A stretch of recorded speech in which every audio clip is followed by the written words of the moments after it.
Well, Dustin, we're continuing this conversation about the 10 commandments. I feel like we've saved the best till last.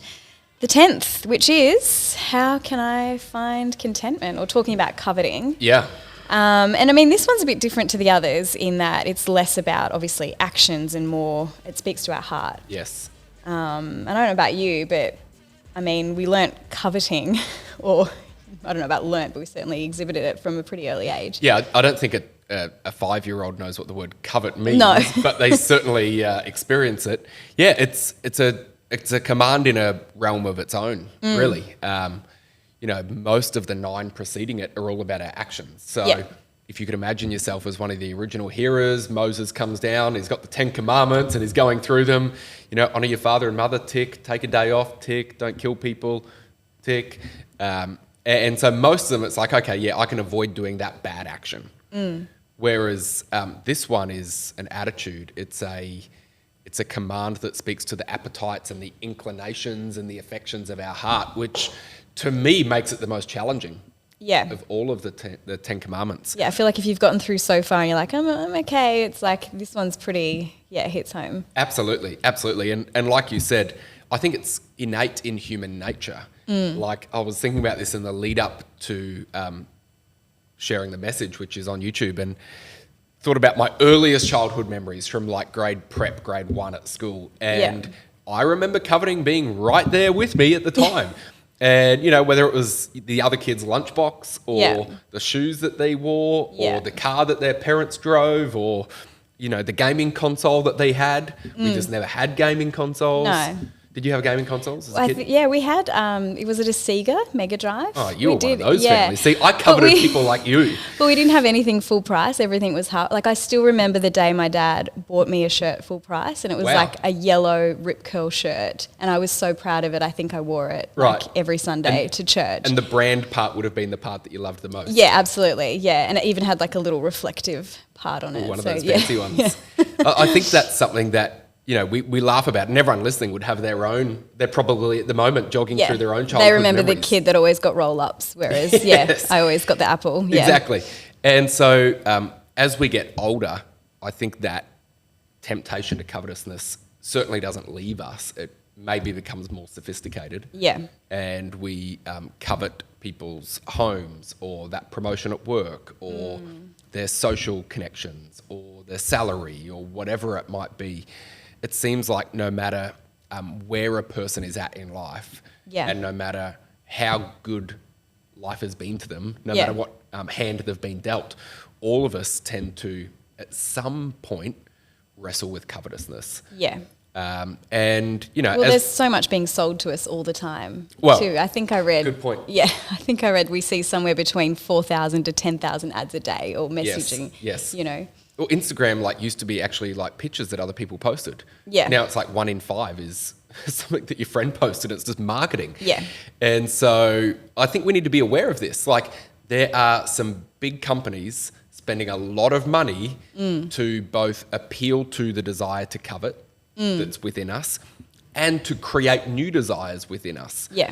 Like there's stuff I didn't even know I needed it. Yeah. Until I saw it advertised, and apparently now I need it. Kmart always tells me what I didn't know I needed. Who's that? Kmart. You just walk through the aisles. Yeah, you've got an issue with Kmart and covetousness. But I think that's something that we are living in a highly, advertised age. And, in the message we even talked about, I was reading in the lead up to this message and preparing it, that you can see the shift in society, even just through architecture. Yeah. Like you go through a European city that, was largely constructed a few hundred years ago or 500 years ago, 800 years ago, and the centerpiece of that city or village or town would be a cathedral. Yeah. And the spire points to the heavens. So it's this idea of we gather around and we find our meaning, fulfillment, identity in something transcendent. Yeah. i.e. God. Whereas now the center point of most of our towns, villages, cities are shopping centres. Yeah. Where we like go to consume, to buy stuff. And so we really are living in a generation where if there was ever a generation that has struggled with covetousness, it's probably ours, even though we've got more stuff than any other generation before us. And how do you deal with that in your own heart. Well, yeah, the commandment is not just about don't desire things. It's okay to have desires. God gives us desires. It's about don't desire your neighbour's stuff. Right. So there's a relational context in which this commandment is given. And I think this is important because I think the biggest revealer, the biggest index of our character is how we respond when other people do well. Yeah, right. Like there's this verse in the Bible that challenges me where it says, rejoice with those who rejoice and weep with those who weep. Yeah. I find weeping with people who are weeping easier. It's easier, yeah. Than rejoicing with people when they're rejoicing, because when you get that car or that house or that promotion or whatever it is, you know, it's the old, I'm so happy for you. But inside you're like, why wasn't that me? And so God doesn't want our hearts full of covetousness because he doesn't want our relationships to be influenced by resentment. Right. And if I've got resentment in my heart toward you because you're flourishing, well, that's going to come out at some point. It's going to come out in my tone. Yeah. It's going to come out in what I say behind your back. I need to listen to the other podcast about gossip and not telling lies. It's going to come out in just my general demeanour. You can't hide resentment for that long. No. And so we have to deal with this heart attitude. Otherwise, it is going to colour all of our relationships. And is the key to dealing with that? I mean, is that gratitude? Is that... I think gratitude is a huge part of it. Being, you know, appreciative and even just aware of how much we have.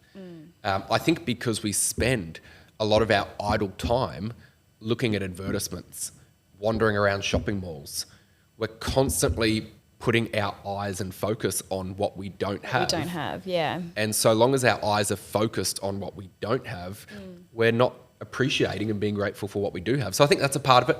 I also think a part of it that I want to practice in my life is that when someone else sees success, I want to train myself to be the first one to celebrate them and celebrate the good that has happened in their life and celebrate it loudly and publicly, because I want to kill off that thing in my heart that is resentful. Like I don't want that weed to grow in my heart. So I'm going to try to make a point to be, hey, that's brilliant. I'm so happy for you. That's like, I want to be the person commenting on their Instagram post to say, that's amazing. Yeah.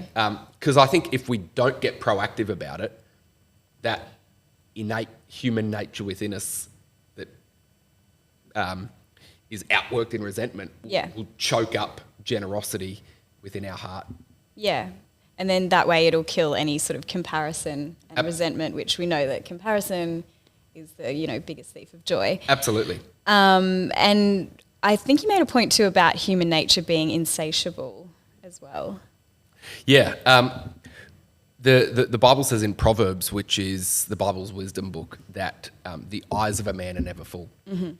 Which is so true. We all know that to be true. Yeah. You get that pair of shoes thinking you'll be happy after that, and then there's another one that you need. Yeah. I was actually online shopping listening to this message. Were you? Yes, at home on the podcast. Did you close the... And I closed out of it. Did you close the window? I was like, you know what? I don't need... But I'll tell you what's going to happen now on your Instagram feed, like the Iconic and Foot Locker. Yeah, it'll pop back up. Pop up with, hey, you forgot this.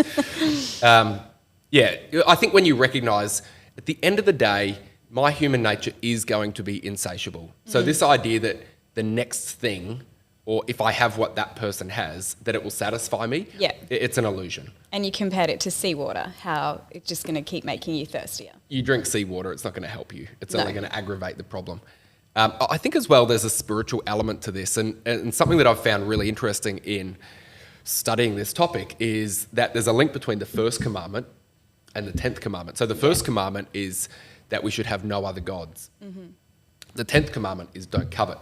And not just Bible people, but social scientists have identified that when people groups move away from religion, when they move away from belief in God or belief in the transcendent, there becomes a higher obsession with stuff, possessions, experiences to try to fill the void that faith in God leaves. So when you break the first commandment and reject God, you end up breaking the 10th commandment because you start coveting other stuff, because your soul has a thirst and it will look for ways to satisfy that thirst.